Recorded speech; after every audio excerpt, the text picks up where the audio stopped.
آداب. آج میں آپ کی خدمت میں حاضر ہوں اور میر امن کے سلسلے میں پھر گفتگو کروں گا. میر امن کی جو باغ و بہار تھی، باغ و بہار کی تدریس، اس کے متن کے حوالے سے جو منتخبہ متن ہے، متن کہتے ہیں کنٹینٹ کو، جو اس کا باغ و بہار کا جو کنٹینٹ ہے اس کی تدریس کے حوالے سے آج گفتگو کروں گا. طلبہ عزیز، آپ بہت دنوں سے میر امن کے سلسلے میں گفتگو سماعت فرما رہے ہیں. مجھے امید ہے کہ آپ اس سے فیضیاب بھی ہو رہے ہوں گے. اور اب ہم چلتے ہیں تھوڑا سا کچھ تمہیدی کلمات کی طرف. کہ گزشتہ اکائی میں آپ پڑھ چکے ہیں کہ داستان اردو کی ایک اہم صنف ہے. اردو میں اس کی ایک شاندار روایت رہی ہے. دکن میں لکھی گئی سبرس اور شمالی ہند میں تحریر کی گئی متعدد داستانوں کے ناموں سے بھی آپ اچھی طرح سے واقف ہیں. مثلا قصہ مہر افروز و دلبر، از عیسوی خاں، نو طرز مرصع، میر محمد حسین عطا خاں تحسین، نو آئین ہندی، مہر چند کھتری، عجائب القصص شاہ عالم ثانی. یہ وہ داستانیں ہیں جو فورٹ ولیم کالج کے قیام سے قبل لکھی گئی ہیں. سن 1800 میں فورٹ ولیم کالج قائم ہوا تو اس ادارے میں ایسٹ انڈیا کمپنی کے انگریز ملازمین کو دیسی زبان سکھانے کی غرض سے بہت سی کتابیں لکھوائی گئیں. زیادہ تر قصے کہانی کی کتابوں کے ترجمے ہوئے.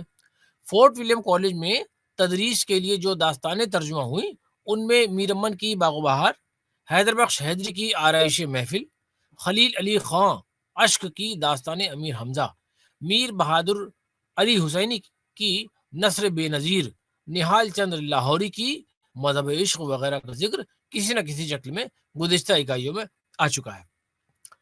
فورٹ ولیم کالج سے باہر لکھی گئی داستانوں میں انشاءاللہ خاں انشا کی رانی کیتکی کی کہانی اور رجب علی بیگ سرور کی فسانہ عجائب کو بھی نظر انداز نہیں کیا جا سکتا.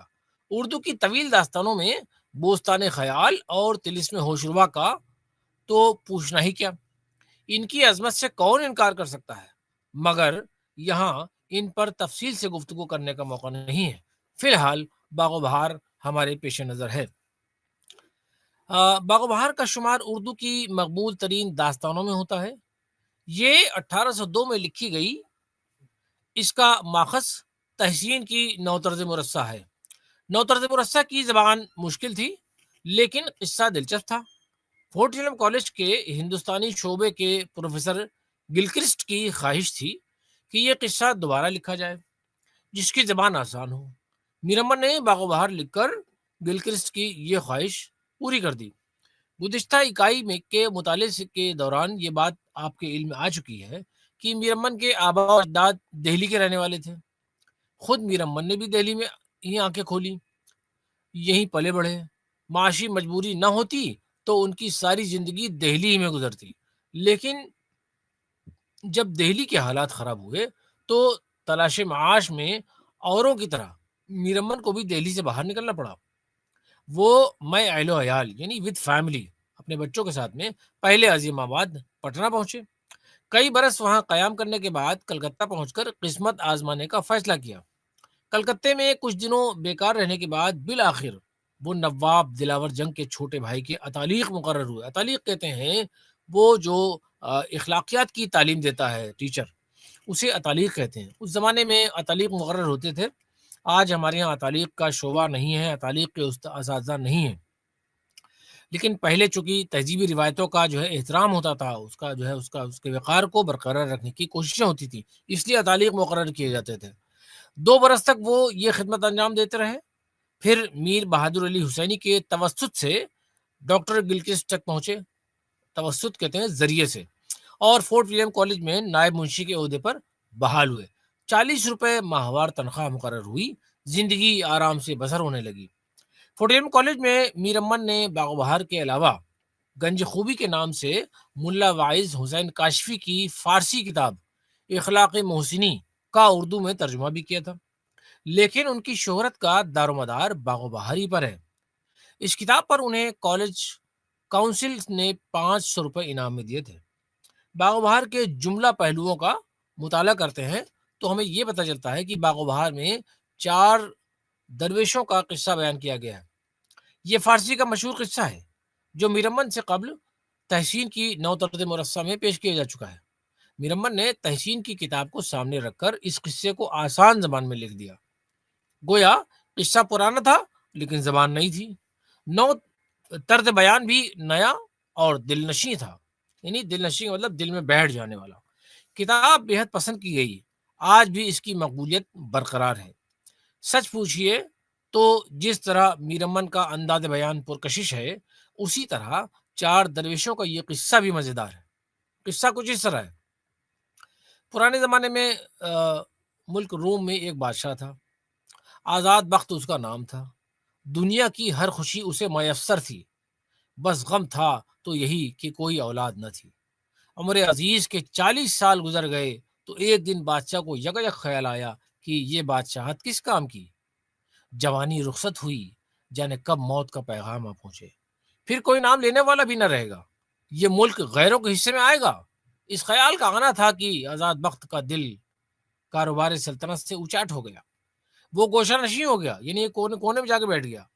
ملک میں شور ہوا کہ بادشاہ کو سلطنت کے کاموں سے دلچسپی نہ رہی۔ خارخواہ فکر مند ہوئے کہ اس طرح تو بدامنی پھیلے گی۔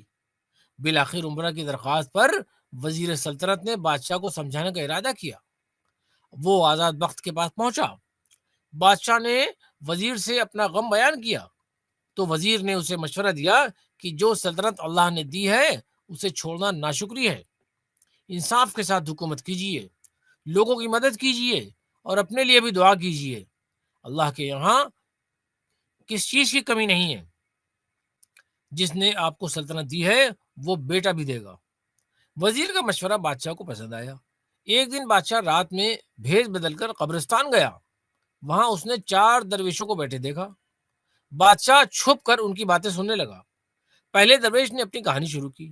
اس نے بتایا کہ وہ اصلاً ملک یمن کے ایک نامی گرامی تاجر کا بیٹا ہے۔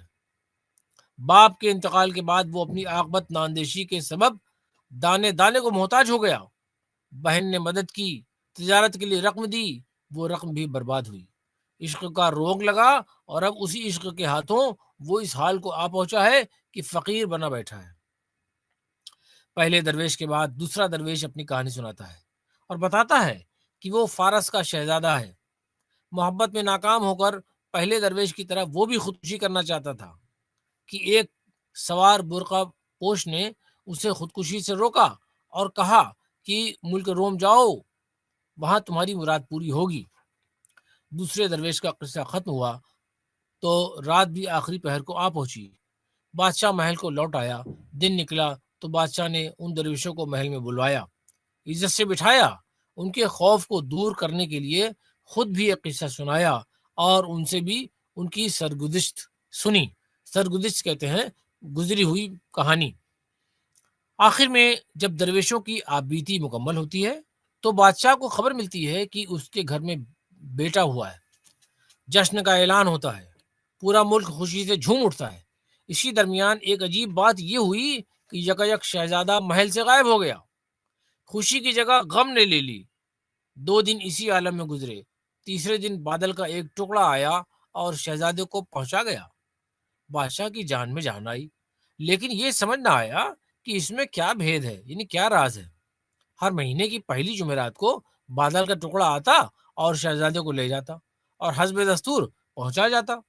یہ سلسلہ مدتوں چلتا رہا۔ بعد میں پتہ چلا کہ جنوں کا بادشاہ ملک شہبال بادل کا ٹکڑا بھیج کر شہزادے کو منگواتا ہے۔ یہ بھی معلوم ہوا کہ شہبال نے اپنی بیٹی کے لیے شہزادے کو پسند کیا ہے۔ شہبال کی مدد سے چاروں درویش بھی اپنی مراد کو پہنچتے ہیں اور اس طرح داستان اختتام کو پہنچتی ہے۔ اس قصے کا اصل مزہ تو جب ہے کہ آپ خود پوری کتاب پڑھیں اور دیکھیں کہ کس طرح میر امن نے مزے لے لے کر اسے بیان کیا ہے۔ فی الوقت میر امن کے طرز تحریر سے روشناس ہونے کے لیے ہم نے باغ و بہار کے ابتدائی صفحات کا انتخاب کیا ہے۔ دیکھیے درج ذیل اقتباس میں کہنے والے نے کس طرح اپنی بات کہی ہے۔ باغ و بہار کا منتخبہ متن کہتے ہیں کہ سلیکٹڈ ٹیکسٹ، اقتباس ہے، اقتباس کہتے ہیں پیراگراف کو۔ اب آغاز قصے کا کرتا ہوں، ذرا کان دھر کر سنو اور منصفی کرو، یعنی انصاف کرو۔ شعر میں چار درویش کی یوں لکھا ہے، اور کہنے والے نے کہا ہے کہ آگے روم کے ملک میں کوئی شہنشاہ تھا کہ نوشیرواں کی سی عدالت اور حاتم کی سی سخاوت اس کی ذات میں تھی۔ نام اس کا آزاد بخت، اور شہر قسطنطنیہ جس کو استنبول کہتے ہیں اس کا پائے تخت تھا۔ اس کے وقت میں رعیت آباد، خزانہ معمور، لشکر مرفع، غریب غربہ آسودہ، ایسے چین سے گزران کرتے اور خوشی سے رہتے کہ ہر ایک کے گھر میں دن عید اور رات شب برات تھی۔ اور جتنے چور چکار، جیب کترے، صبح خیزے، اٹھائی گیرے، دغاباز تھے، سب کو نیست و نابود کر کر نام و نشان ان کا اپنے ملک بھر میں نہ رکھا تھا۔ ساری رات دروازے گھروں کے بند نہ ہوتے اور دکانیں بازار کی کھلی رہتی۔ راہی مسافر جنگل میدان میں سونا اچھالتے چلے جاتے۔ کوئی نہ پوچھتا کہ تمہارے منہ میں کئے دانت ہیں اور کہاں جاتے ہو۔ اس بادشاہ کے عمل میں ہزاروں شہر تھے اور کئی سلطان نال بندی دیتے۔ ایسی بڑی سلطنت پر ایک ساتھ اپنے دل کو خدا کی یاد اور بندگی سے غافل نہ کرتا تھا۔ ساعت کے معنی گھڑی کے ہوتے ہیں، ایک گھڑی۔ آرام دنیا کا جو چاہیے سب موجود تھا، لیکن فرزند سے محروم تھا، بیٹے سے محروم تھا کہ جو زندگانی کا پھل ہے اس کی قسمت کے باغ میں نہ تھا۔ اس خاطر اکثر فکر مند رہتا اور پانچوں وقت کی نماز کے بعد اپنے کریم سے کہتا کہ اے اللہ، مجھ عاجز کو تو نے اپنی عنایت سے سب کچھ دیا، لیکن ایک اس اندھیرے گھر کو دیا نہ دیا۔ یہی ارمان جی میں باقی ہے کہ میرا نام لیوا اور پانی دیوا کوئی نہیں، اور تیرے خزانے غیب میں سب کچھ موجود ہے، یعنی آپ کے غیب والے خزانے میں ایک بیٹا جیتا جاگتا مجھے دے تو میرا نام اور اس سلطنت کا نشان قائم رہے۔ اس امید میں بادشاہ کی عمر 40 برس کی ہو گئی۔ ایک دن شیش محل میں نماز ادا کر کے وظیفہ پڑھ رہے تھے۔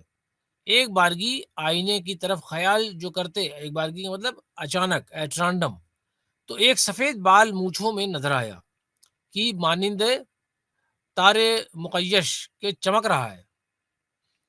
بادشاہ دیکھ کر آبدیدہ ہوئے اور ٹھنڈی سانس بھری۔ پھر دل میں اپنے سوچا کہ افسوس، تو نے اتنی عمر ناحق برباد کی اور اس دنیا کی ہرس میں ایک عالم کو زیر و زبر کیا۔ ہرس میں لالچ، اس دنیا کی لالچ میں ایک عالم کو زیر و زبر کیا، ایک عالم کو ادھر ادھر الٹ پلٹ کر دیا۔ زیر و زبر مطلب الٹ پلٹ کر دیا۔ اتنا ملک جو لیا، اب تیرے کس کام کا آوے گا؟ آخر یہ سارا مال و اسباب کوئی دوسرا اڑا دے گا؟ تجھے تو پیغام میں موت کا آ چکا، اگر کوئی دن جیے بھی تو بدن کی طاقت کم ہوگی۔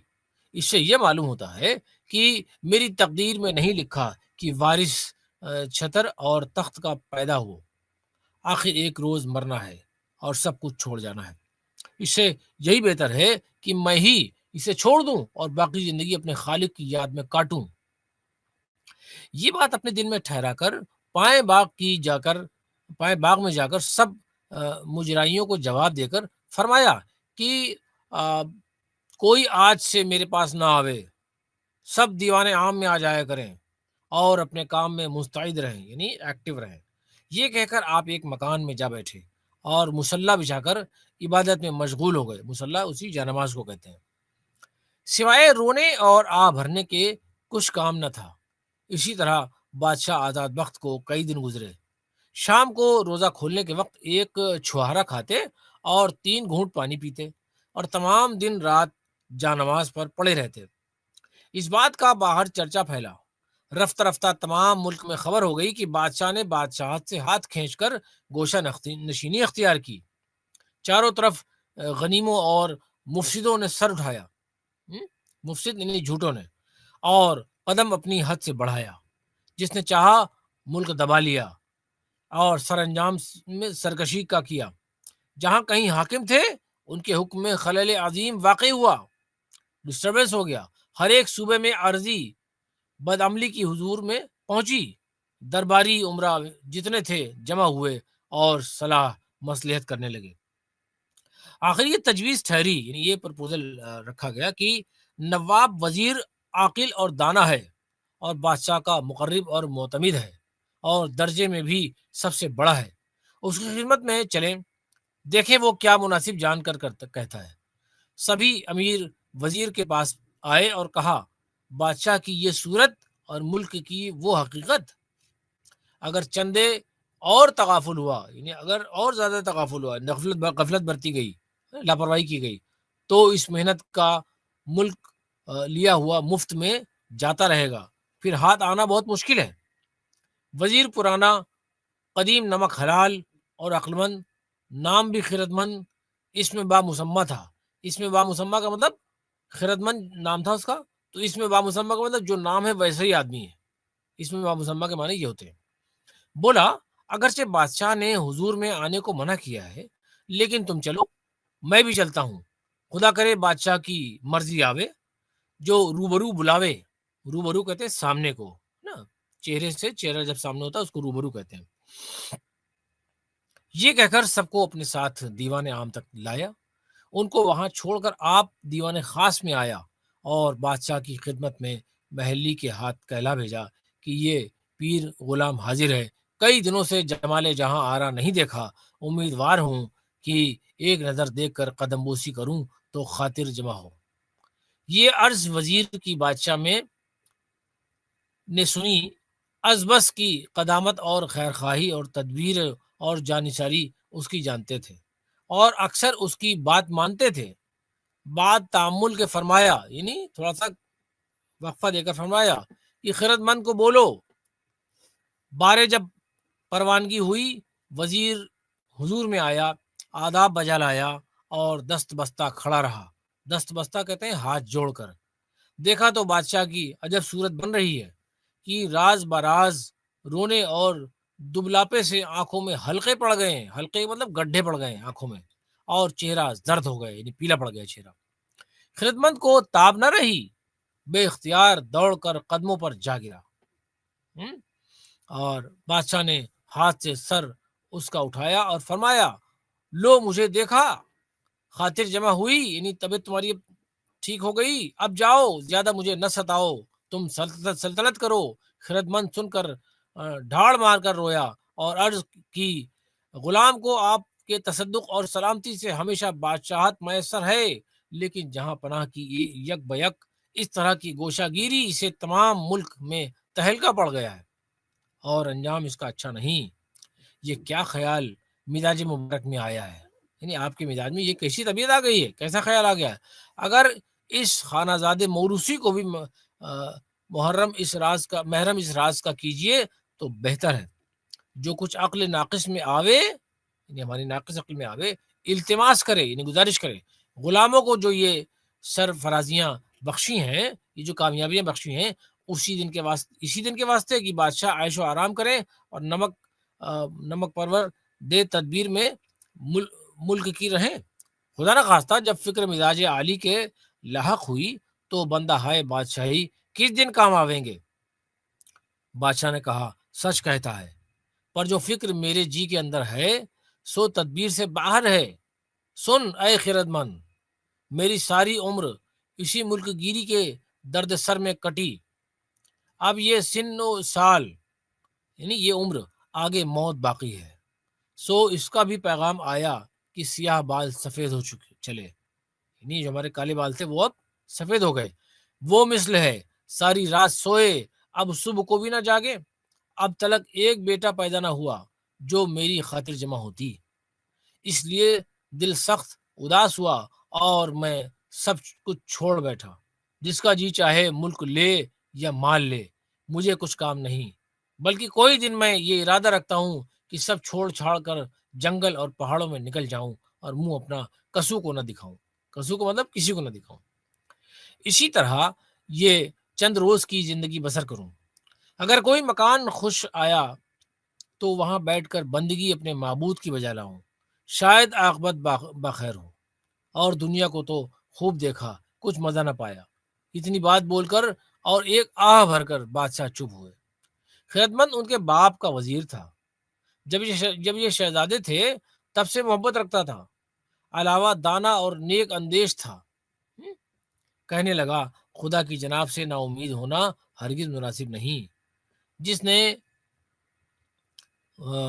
ہیز دا ہزار عالم کو ایک حکم میں پیدا کیا، تمہیں اولاد دینی کے اس کے نزدیک کیا بڑی بات ہے۔ قبلہ عالم، اس تصور باطل کو دل سے دور کرو، یعنی یہ جو باطل کا مطلب ہوتا ہے نگیٹو، جو آپ کے ذہن میں جو نگیٹو خیالات آ گئے ہیں، ہے نا، تصور آ گیا، اس کو دور کریے، نہیں تو تمام عالم درم برہم ہو جائے گا، سب ختم ہو جائے گا، اور یہ سلطنت کس محنت اور مشقت سے تمہارے بزرگوں نے اور تم نے پیدا کی ہے، ایک ذرا میں ہاتھ سے نکل جائے گی اور بے خبری سے ملک ویران ہو جائے گا، خدا نہ خواستہ بدنامی حاصل ہوگی۔ اس پر بھی باز پرس اور روز قیامت کی ہوا چاہے، باز پرس کے معنی ہوتے ہیں پکڑ، پوچھ ہونا، اس پر بھی باز پرس روز قیامت کی ہوا چاہے کہ تجھے بادشاہ بنا کر اپنے بندوں کو تیرے حوالے کیا تھا، تو ہماری رحمت سے مایوس ہوا اور رعیت کو حیران پریشان کیا، جو رعایت تھی اس کو حیران پریشان کر دیا، اس سوال کا کیا جواب دو گے؟ یہاں بات ختم ہوتی ہے اور باغ و بہار کے منتخبہ متن کی جو تشریح ہے وہ آپ ملاحظہ کریں کہ کیا اس میں کہا گیا ہے کہ داستان شروع کرنے کے لیے میر امن نے ایسا انداز بیان اختیار کیا ہے جیسے وہ کوئی قصہ سنا رہے ہوں اور سننے والے سن رہے ہوں۔ عام طور سے داستانوں کا آغاز اسی طرح ہوتا ہے، میر امن نے بھی اسی طرز کی پیروی کی ہے، لیکن آسان زبان اختیار کی ہے تاکہ سننے یا پڑھنے والے کو سمجھنے میں دشواری نہ ہو۔ آزاد بخت نہایت سخی اور انصاف پسند بادشاہ تھا۔ ملک روم پر اس کی حکومت تھی اور قسطنطنیہ اس کا دارالسلطنت تھا، یعنی اس کی راجدھانی تھی۔ ہر طرف خوشحالی تھی، حتیٰ کہ غربا بھی آسودہ تھے۔ غربا غریب کی جمع غربا، آسودہ کے مطلب وہ سکون میں تھے۔ لوگ بے فکری سے سفر کرتے، نہ مال لوٹنے کا ڈر نہ چوری کا اندیشہ، رات بھر گھروں کے دروازے کھلے رہتے۔ بادشاہ کی حکومت دور دور تک قائم تھی، یہاں تک کہ دوسرے سلاطین بھی، یعنی سلطان کی جمع سلاطین بھی آزاد بخت کی خدمت میں خراج پیش کیا کرتے تھے، یعنی نذرانے محبت پیش کیا کرتے تھے۔ اس قدر روب و دبدبے کے باوجود وہ مزاجن بڑا نرم تھا، اس کے دل میں خدا کا خوف تھا اور رعایا کا خیال بھی۔ وہ ایک لمحے کے لیے بھی خدا کی یاد سے غافل نہ رہتا۔ اللہ کا دیا سب کچھ موجود تھا، البتہ اس کے کوئی بیٹا نہ تھا، اس وجہ سے بادشاہ اکثر فکر مند رہتا۔ وقت گزرتا گیا، یہاں تک کہ بادشاہ کی عمر 40 سال ہو گئی۔ ایک دن اس کی نظر آئینے پر پڑی تو ایک سفید بال مونچھوں میں نظر آیا۔ دل اداس ہو گیا، خیال ہوا کہ اب کوئی دن میں بڑھاپا آیا جائے گا، میرے بعد یہ حکومت کس کے کام آئے گی، کوئی اولاد بھی تو نہیں، افسوس۔ دل اتنا اداس ہوا کہ اسی وقت کاروبار سلطنت سے کنارہ کشی کا فیصلہ کیا، ایک مکان میں بیٹھ کر یاد خدا میں مصروف ہوا، کسی کو اس کے پاس آنے کی اجازت نہ تھی۔ یہ خبر عام ہوئی تو دشمنوں کے سر اٹھانے کا موقع ملا، ملک کے انتظام میں خلل واقع ہوا، خیرخواہوں کو فکر ہوئی، جو خیرخواہ تھے، جو شبھ چنتک جو تھے، ان کو فکر ہوئی کہ اس طرح تو سارا ملک ہاتھ سے نکل جائے گا۔ آخر کار سب مل کر وزیر کے پاس پہنچے اور اس سے کہا کہ بادشاہ کو گوشہ تنہائی سے نکالے۔ خیرمند وزیر بھی اس صورتحال سے پریشان تھا، وہ سلطنت کا پرانا نمک خوار تھا، بادشاہ آزاد بخت کے والد کے زمانے سے وہ سلطنت کا وزیر تھا، اس لیے آزاد بخت بھی اس کا لحاظ کرتا تھا۔ یہی وجہ تھی کہ جب وزیر نے ملاقات کی عرضی بھیجی تو بادشاہ انکار نہ کر سکا۔ وزیر حاضر خدمت ہوا تو بادشاہ کی صورت دیکھ کر حیران رہ گیا۔ چند سیاہ حلقے تھے، وزیر کی آنکھوں میں آنسو آ گئے۔ اس نے پوچھا، جہاں پناہ، کون سی فکر آپ کو کھائے جا رہی ہے؟ یہ آپ کی کیا حالت ہو گئی ہے؟ بادشاہ نے جواب دیا، اتنی زندگی گزر گئی، بال سفید ہو چلے، مگر اب تک ایک بیٹا نہ ہوا۔ آخر ایک دن مرنا ہے اور سب کچھ چھوڑ کر جانا ہے، اس لیے بہتر ہے کہ باقی زندگی یاد خدا میں بسر کی جائے۔ دنیا کو خوب دیکھ لیا، اب عاقبت کی فکر ہے، عاقبت کہتے ہیں آخرت کو، آخرت کی فکر ہے۔ یہ سن کر وزیر نے بادشاہ سے کہا، آپ کو نا امید نہ ہونا چاہیے، جس نے 18,000 عالم کو پیدا کیا اس کے لیے کیا مشکل ہے کہ آپ کو اولاد عطا فرمائے۔ اللہ نے آپ کو بادشاہ بنایا ہے تو اس بادشاہت کی حفاظت کرنا بھی آپ کی ذمہ داری ہے۔ کتنی محنت اور مشقت سے بزرگوں نے اور آپ نے اس ملک کی بنیاد مضبوط کی ہے۔ ذرا سی غفلت سے ملک ہاتھ سے نکل جائے گا تو قیامت کے دن خدا کو کیا جواب دیں گے؟ جب خدا پوچھے گا کہ ہم نے اتنا بڑا ملک تمہارے حوالے کیا تھا اور اتنے سارے بندوں کی حاجتوں کو تم سے وابستہ کیا تھا، لیکن تم نے اپنے فرائض سے کوتاہی برتی، تو آپ کیا جواب دیں گے؟ اگر خدا نے پوچھا کہ تم ہماری رحمت سے کیوں مایوس ہوئے، تو آپ کیا کہیں گے؟ میرمن کا طرز تحریر، میرمن کا طرز بیان سادہ، سلیس اور دل میں اتر جانے والا، یعنی بالکل آسان ہے۔ وہ بول چال کی زبان استعمال کرتے تھے، ہندی الفاظ بھی ان کی تحریر میں نگینے کی طرح جڑے ہوئے نظر آتے ہیں، یعنی ہندی کو بھی بے تکلف استعمال کرتے تھے۔ اس اقتباس میں بھی ایسے کئی الفاظ موجود ہیں، مثلا دیا بمانی چراغ، نام لیوا، پانی دیوا وغیرہ۔ ان کے یہاں عربی فارسی الفاظ کی بھی کمی نہیں ہے۔ اقتباس کا مطالعہ کرتے وقت ایسے بہت سے عربی الفاظ، فارسی کے بھی الفاظ پر آپ کی نظر ٹھہر گئی ہوگی۔ بعض لفظ کے معنی بھی آپ کو معلوم نہ ہوں گے، ایسے الفاظ کے معنی فرنگ میں درج کر دیے گئے ہیں، یعنی نیچے جو لغت دی گئی ہے اس میں آپ کے ان الفاظ کے معنی دیے ہوئے ہیں۔ میرمن کا کمال یہ ہے کہ وہ عربی فارسی الفاظ کو بڑی خوبی سے متن میں کھپا دیتے تھے، وہ پتہ نہیں چلتا تھا، اس طرح کھپاتے تھے۔ اس کا جو استعمال تھا وہ ان کا جو ہے وہ بڑے اہم اچھے ڈھنگ سے استعمال کرتے تھے، اسی میں پتہ نہیں چلتا تھا۔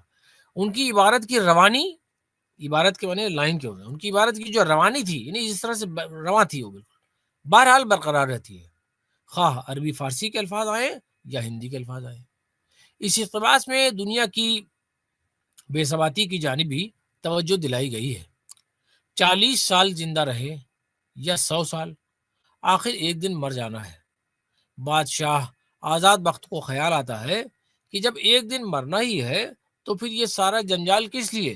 نہیں، جو پھیلا ہوا ہے یہ سب چیزیں کیوں؟ اس لیے حیات مختصر کی تلقین کے ساتھ ساتھ وزیر کی زبان سے یہ نصیحت بھی کی گئی ہے، یعنی حیات مختصر چھوٹی زندگی کی تلقین کے ساتھ ساتھ وزیر کی زبان سے یہ نصیحت بھی کی گئی ہے کہ زندگی ہے تو ذمہ داریاں بھی ہیں، دنیا میں آئے ہیں تو ہمیں اپنے حصے کا کام کرنا ہوگا، ہم اپنے فرائض سے منہ نہیں موڑ سکتے۔ اگر ہم نے اپنی ذمہ داریوں سے غفلت برتی تو قیامت کے دن اس کے لیے جواب دہ ہونا پڑے گا، یعنی ہمیں اکاؤنٹیبل ہونا پڑے گا، ہم کو جواب دینا پڑے گا قیامت کے دن۔ اس اقتباس میں یہ سبق بھی دیا گیا ہے کہ آدمی کو کبھی مایوس نہیں ہونا چاہیے، ہمیں اللہ پر بھروسہ رکھنا چاہیے اور امید کے دامن کو مضبوطی سے پکڑے رکھنا چاہیے۔ دنیا امید پر قائم ہے۔ تو اس طرح ہم جو ہے وہ میرمن کے جو سلسلے کی جو گفتگو ہے اسی کو ہم دیکھتے ہیں کہ میرمن کا جو طرز تھا، ان کا جو انداز تھا وہ بڑا اہم تھا۔ اور اب ہم جو ہے وہ میرمن دہلوی کی جو نثر نگاری اور گنج خوبی پر تھوڑا سا گفتگو کر لیں گے اور دیکھتے ہیں کہ داستان عام طور پر ایک طویل اور مسلسل قصے کو کہتے ہیں۔ داستان میں واقعات کو پرکشش انداز میں پیش کیا جاتا ہے، بڑے اٹریکٹیو انداز میں پیش کیا جاتا ہے تاکہ پڑھنے والے کی دلچسپی اور تجسس برقرار رہے۔ تجسس کہتے ہیں کیوریوسٹی کو۔ داستان میں سیدھی سادی باتوں کے علاوہ ما فوق الفطرت واقعات کو بھی پیش کیا جاتا ہے۔ ما فوق الفطرت کہتے ہیں سپر نیچرل ایلیمنٹس، اور اس میں شہزادوں، پریوں کی ملاقاتیں، زندگی کی چھوٹی بڑی وارداتیں، پیچیدگیاں اور حیرت انگیز باتیں ہوتی ہیں۔ زبان بیان کی دلکشی اور ماقبل قصے سے ربط داستان کے لیے ضروری ہے۔ عام طور سے داستانوں میں قصہ در قصہ بیان کیا جاتا ہے۔ اردو کی بہت سی داستانیں سنسکرت زبان سے تعلق رکھتی ہیں۔ یہ داستانیں عرب اور ایران پہنچیں، عربی اور فارسی میں ان کے ترجمے ہوئے۔ بیتیال پچیسی، سنگھاسن بتیسی، طوطا کہانی اور گل بکاولی وغیرہ اسی قبیل کی داستانیں ہیں۔ کچھ داستانیں عرب اور ایران میں تصنیف ہوئیں اور یہاں ان کے ترجمے ہوئے، مثلاً صبرس، الف لیلا وغیرہ۔ ان کے علاوہ کچھ داستانیں فارسی میں لکھی گئیں، اردو میں ان کے ترجمے کیے گئے، جیسے داستان امیر حمزہ، طلسم ہوشربا اور قصہ چہار درویش۔ کچھ داستانیں جیسے فسانہ عجائب اور طوطا کہانی اصلاً اردو میں ہی لکھی گئی۔ میر امن کی نثر نگاری بہت اہم ہے۔ میر امن اپنی تصانیف نثر باغ و بہار اور گنج خوبی کی وجہ سے مشہور ہیں۔ میر امن دراصل فورٹ ولیم کالج سے وابستہ تھے۔ اس کالج کی بہت اہمیت ہے۔ فورٹ ولیم کالج انگریزوں کو ہندوستانی زبان سکھانے کے لیے قائم ہوا تھا، اس لیے یہاں جتنی کتابیں لکھی گئیں وہ عام فہم، آسان اور بول چال کی زبان میں لکھی گئیں۔ میر امن نے اس پر فخر کیا ہے کہ انہوں نے باغ و بہار بولی ٹھولی کی زبان میں لکھی ہے، یعنی لوکل ڈائلیکٹ جو ہوتی ہے، عام زبان وہاں کی ہوتی ہے۔ یہاں قصے کہانیوں کی کتابیں لکھنے پر زیادہ زور دیا گیا اور ترجمے کا کام بھی کیا گیا۔ کالج کی کتابوں میں میر امن کی باغ و بہار، حیدر بخش حیدری کی آرائش محفل، مرزا علی لطف کا تذکرہ گلشن ہند، میر شیر علی افسوس کی باغ اردو، مرزا کاظم علی جوان کے ڈرامہ شکنتلا اور للو لال جی کی سنگھاسن بتیسی کو بہت مقبولیت حاصل ہوئی۔ میر امن فورٹ ولیم کالج میں 4 مئی 1781 کو 40 روپے ماہوار پر ماتحت منشی مقرر ہوئے تھے، لیکن 1806 میں بے حد ضعیف اور ناتواں ہو گئے، یعنی کمزور ہو گئے، تو انہیں کالج کی خدمت سے سبکدوش کر دیا گیا، یعنی ریٹائر کر دیا گیا۔ میر امن بنیادی طور پر اپنی تصانیف باغ و بہار اور گنج خوبی کی وجہ سے مشہور ہیں، لیکن ان دونوں میں جو شہرت باغ و بہار کو حاصل ہوئی ہے وہ گنج خوبی کو نہ ہو سکی۔ گارساں دی تاسی کے قول کے مطابق گنج خوبی سب سے پہلے ناگری رسم الخط میں 1805 میں کلکتے سے شائع ہوئی۔ اس کے بعد وہ اردو میں 1846 میں کلکتے سے طبع ہوئی کا مطلب پبلش ہوئی۔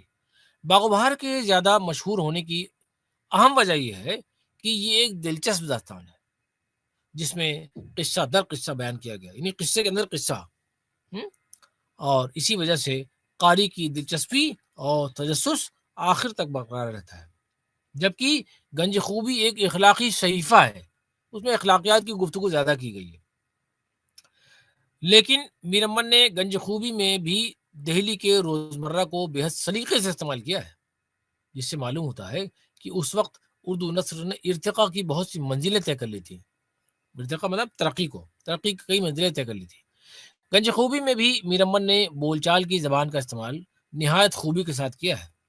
گنج خوبی میں جگہ جگہ ضرب الامثال کو استعمال کیا گیا ہے۔ بعض امثال رائج الوقت امثال سے مختلف ہیں، اس لیے توجہ کی حامل ہیں۔